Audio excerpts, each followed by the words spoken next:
এভাবে কেউ ধরে? আমার তো অনেক লজ্জা লাগছিল, তাই নিজেকে কন্ট্রোল করতে পারিনি। এখানে আমার কোনো দোষ নেই, সব দোষ ওই গাধাটার। ধরবি ধরবি তাই বলে এইভাবে আমাকে বলতি যে জড়িয়ে ধরতে ইচ্ছে করছে, বাসায় এসে যত খুশি জড়িয়ে ধরতি। ছাগল কোথাকার। রাইসার বড় খালা জিজ্ঞাসা করলো, কিরে রাইসা, কি ভাবছিস? হুম। কি কি ভাবছিস ওভাবে? না না, কিছু না, আমি ঠিক আছি। এই মাইশা, চল ওকে ধর, একটু বাসায় নিয়ে যাওয়াই ভালো। সবাই ওকে ধরে দাঁড় করিয়ে নিয়ে যেতে লাগলো। হঠাৎ করে রাইসা বলল, আম্মু, রাফি কই? চুপ মনে হচ্ছে, তুমি একাই পড়েছো? রাফি কি সুপারম্যান নাকি যে কিছুই হয়নি? মানে রাফির কি হয়েছে? আম্মু, কি হয়েছে ওর? কই ও? আমি ওর কাছে যাব। হঠাৎ করে রাইসা কান্না শুরু করে দিছে। বোঝো ঠেলা। হসপিটাল জুড়ে সবাই রাইসার দিকে তাকিয়ে আছে। সবাই এদিকে অবাক। আমাকে নিয়ে এভাবে করতে আগে কখনো দেখনি বাসার লোক। পাগলের মতো কান্না করে চলেছে। মাইশা বলল, রাইসা, কি হচ্ছে এসব? পাগলামি করছিস কেন? আর এখানে আত্মীয় সহ বাসার সবাই আছে, একটু তো নিজেকে সামলা। এভাবে বাচ্চাদের মতো কান্না করছিস কেন? আমি কিছু জানি না, আমি রাফির কাছে যাব। ও কেমন আছে? কোথায় ও? ওর কিছু হয়নি তো? কি সব বলছিস তুই? কিচ্ছু হয়নি ওর।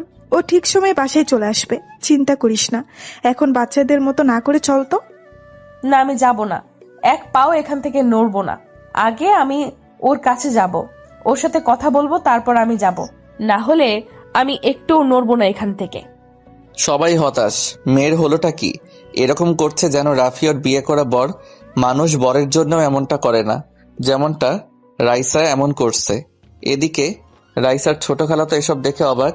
ওনার ছেলে ইরফানের জন্য রাইসাকে বউ বানানোর স্বপ্ন ওনার। ইরফানও রাইসাকে পছন্দ করে, কিন্তু এখানে এসব দেখে ওনার মাথা ঘুরছে। তবে নিজেকে বুঝিয়ে ভাবলো যে হয়তো দুজনের দুর্ঘটনা হয়েছে, তাই এমনটা করছে। এছাড়া কি আর হবে। উনি এসে বলল, রাইসা মা, চলো বাসায় যাই, রাফিও চলে আসবে। খালা, আপনিও?